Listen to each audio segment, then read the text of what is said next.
Good morning children. Class 9 में हिंदी कक्षा में आपकी स्वागत है। स्मृति पाठ पढ़ा रही थी। स्मृति पाठ का प्रश्न उत्तर है, डिस्कशन करेंगे और पीडीएफ फाइल दूंगी। आप लोग प्रश्न उत्तर कॉपी में लिख लीजिएगा। पहला क्वेश्चन है कि भाई के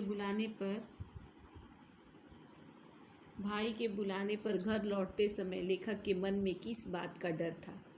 भाई के बुलाने पर लेखक क्योंकि झड़बेरी के पेड़ से बेर तोड़ के खा रहे थे, तो उनको लगा कि भाई साहब को किसी ने जाकर कंप्लेंट कर दिया है उनके खिलाफ, इसलिए भाई साहब उन्हें उस डांटने के लिए, मारने के लिए, दंड देने के लिए बुला रहे थे, इसीलिए उनको इस बात का डर था।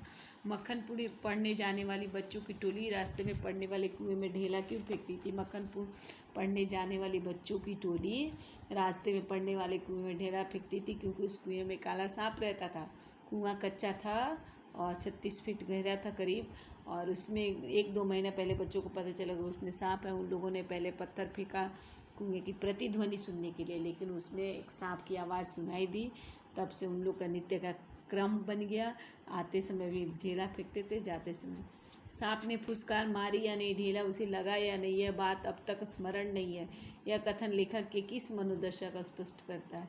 इस मनोदशा क्योंकि लेखक की चिट्ठी टोपी में से गिर गई थी, उन्हें पता ही नहीं चला कि टोपी गिरने के बाद लेखक तो हक्का बक्का रह गया, इसलिए उसे समझ में नहीं आया कि सांप ने फुसकार मारी या नहीं, ढेला उनको लगा या नहीं। यह बात उनको याद ही नहीं रहा कि उनका सारा ध्यान चिट्ठियों पर था। इन कारणों से लेखक ने चिट्ठियों को कुएं से निकालने का निर्णय लिया।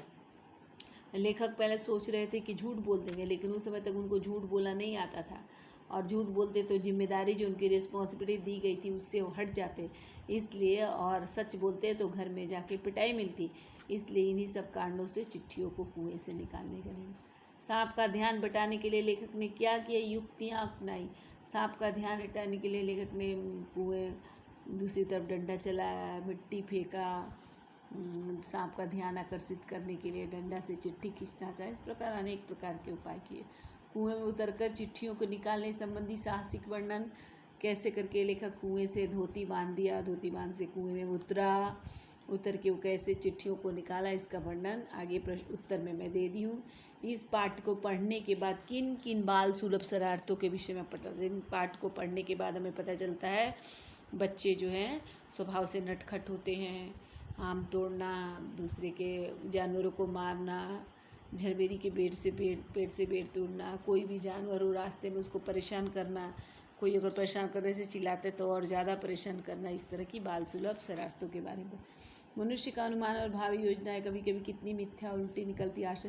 उन्हें मनुष्य कभी सोचता है, प्लान बनाता है कुछ और, लेकिन जब सामने जाता है वो कार्य को करने के लिए तो प्लान कुछ और हो जाता है, वो प्लान बिल्कुल उल्टा दिखाई देता है। इसीलिए लेखक बोल रहा है कि मनुष्य के अनुमान, मैंने जो अनुमान करता है, कल्पना करता है, जो प्लान बनाता है वो बहुत गलत हो जाता है, बहुत उल्टा निकलती है।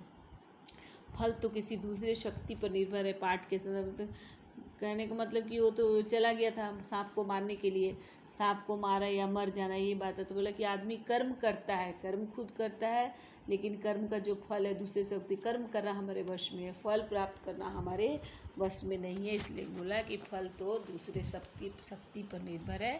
पाठ के इस क्वेश्चन का सारे का आंसर मैं दे रही हूँ PDF फाइल में, आप लोग ये आंसर को लिख लीजिएगा। धन्यवाद बच्चों, खुश रहिए, सुरक्षित रहिए, घर में रहिए और स्वस्थ रहिए।